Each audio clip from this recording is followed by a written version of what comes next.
तो यूपी में महाकुंभ हो रहा है। योगी सरकार के लिए इसे कामयाब बनाने की बड़ी चुनौती है। सरकार ने पूरी ताकत लगा दी है, लेकिन वायरस के खतरे से चुनौती कई गुना बढ़ गई है। उस पर विपक्ष ने अभी से राजनीति भी शुरू कर दी है। समाजवादी पार्टी ने कहा है कि यूपी सरकार को वायरस के खतरे को नजरअंदाज नहीं करना चाहिए। इसका ख्याल रखना चाहिए कि महाकुंभ में भारी भीड़ उमड़ेगी तो कैसे वायरस के खतरे पर सियासी खेल शुरू हो गया है। ये रिपोर्ट।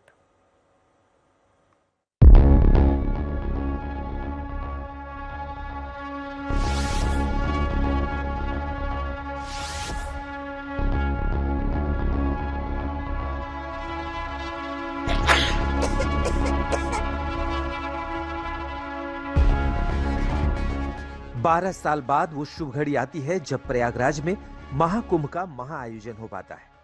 एक बार फिर सनातन के सबसे बड़े आध्यात्मिक अनुष्ठान का मुहूर्त करीब आ रहा है। प्रयागराज में भव्य तैयारी हो चुकी है, अखाड़े सज चुके हैं, साधु संतों का मजमा लगने लगा है।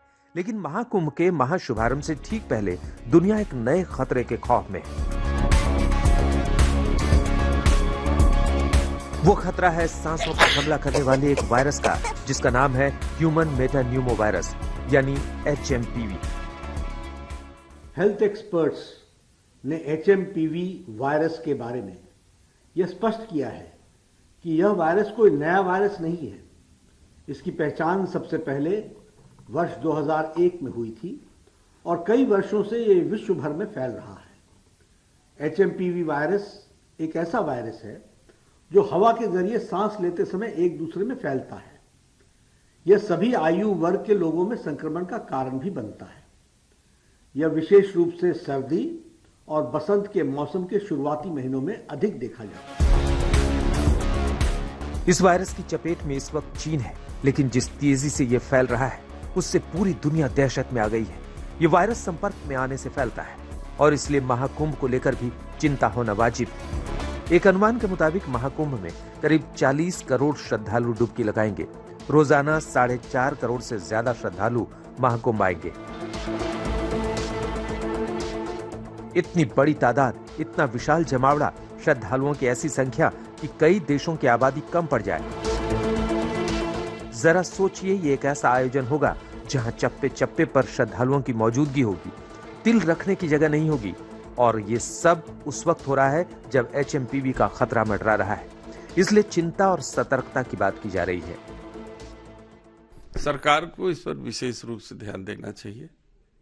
विशेष रूप से चाइना से जो जहाज आ रही है इंडिया में, उसको बिना जांच के किसी भी यात्री को जो है बाहर नहीं निकलने देना चाहिए। और विशेष रूप से जो कुंभ में आने का प्रयास कर रहे हैं उस पर निगरानी रखनी चाहिए, क्योंकि एक सस्पेक्टेड केस भी मिला है भारत में। बता रहे हैं ना कि निगरानी रहनी चाहिए। यूपी की योगी सरकार ने महाकुंभ की कामयाबी के लिए एड़ी चोटी का जोर लगा दिया है, लेकिन निश्चित तौर पर कोरोना जैसे वायरस के इस नए खतरे ने उनकी चुनौती बढ़ा दी है। वाराणसी से रोशन जायसवाल के साथ आज तक ब्यूरो। और इस बीच दो सहयोगी हमारे जुड़े हुए हैं महाकुंभ की खबर पर। सबसे पहले कुमार अभिषेक का ही रुख कर लेते हैं। कुमार अभिषेक, मेरा सवाल आपसे ये था कि आज की समीक्षा बैठक के बाद क्या जो व्यापक तैयारियां की गई हैं महाकुंभ के लिए, उसमें कुछ और सुधार किया जाएगा वायरस के मद्देनजर? बिल्कुल, अभी मुख्यमंत्री योगी आदित्यनाथ के आवास पर जो बैठक चल रही है इस वायरस को लेकर के बेहद अहम है। अभी तक कुंभ में फिलहाल किसी तरह की कोई ऐसी तैयारी सार्वजनिक तौर पर नहीं दिख रही है कि इस वायरस को लेकर के कोई अलग से तैयारी की गई हो, लेकिन आज की बैठक के बाद उसमें से कौन सा SOP निकलता है इसे लेकर के कुंभ में जरूर इंप्लीमेंट किया जाएगा। लेकिन सरकार का कहना है कि इस वायरस से डरने की जरूरत नहीं है, ये कोई नया वायरस नहीं है, ये पहले से मौजूद रहा है। कुंभ पर जिस तरीके से टीका टिप्पणियां शुरू हुई हैं, खासकर विपक्ष के नेताओं ने कहना शुरू किया है कि वहां तैयारियां होनी चाहिए, तो सरकार आज की जो बैठक कर रही है वो बेहद अहम है। और मुझे लगता है आज की बैठक के बाद कुंभ में इसका जो इम्पैक्ट है वो दिखाई देगा कि क्या किसी तरह के जांच होंगे, क्या किसी तरह के लोगों के अवेयरनेस के लिए वहां पर बड़े बड़े पोस्टर और ये तमाम चीजें लगाई जाएंगी, किस तरह की मेडिकल तैयारी होगी, ये आज की इस मीटिंग में तय हो जाएगा और उसी के आधार पर कुंभ में तैयारियां होंगी। लेकिन आज इस वक्त कुंभ में की जो कुंभ का जो क्षेत्र है वहां कोई ऐसी तैयारी अलग से नहीं दिखाई दे रही। इसी बात का इंतजार है कि आज की मीटिंग में क्या होता है। समर्थ हमारे साथ है, हमारे सहयोगी। समर्थ, ये बैठक होनी कब है और कौन कौन इसका हिस्सा होगा? अर्पिता, ये बैठक 5KD यानी कि मुख्यमंत्री आवास में शुरू हो चुकी है। 11 बजे का समय था, लगभग आधे घंटे हो चुके हैं।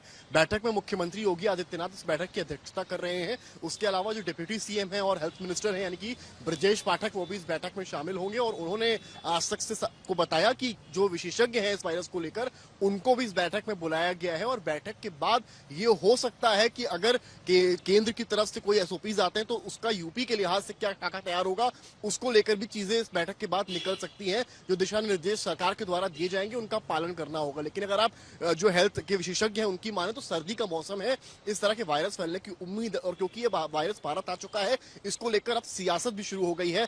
समाजवादी पार्टी के सांसद वीरेंद्र सिंह ने बयान दिया है कि कुंभ में भीड़ होगी, वायरस को चेक करना चाहिए।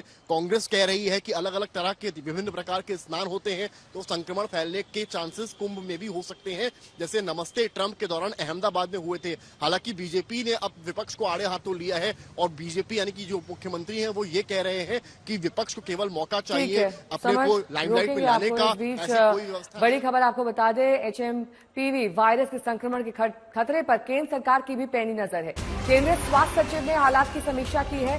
केंद्र सरकार का कहना है कि फिलहाल मरीजों के आंकड़े में बहुत ज्यादा बदलाव नहीं दिख रहा है। केंद्र सरकार ने राज्यों से कहा है कि वो बचाव के कदम उठाएं, लोगों को बचाव के तरीके बताएं और जागरूकता फैलाएं। उधर नागपुर में 2 केस मिलने से खलबली है। महाराष्ट्र के स्वास्थ्य मंत्री प्रकाश अंबिकर ने इमरजेंसी बैठक बुलाई है। केंद्रीय स्वास्थ्य मंत्री प्रताप राव जाधव ने भी इस बैठक में मौजूदगी दर्ज की।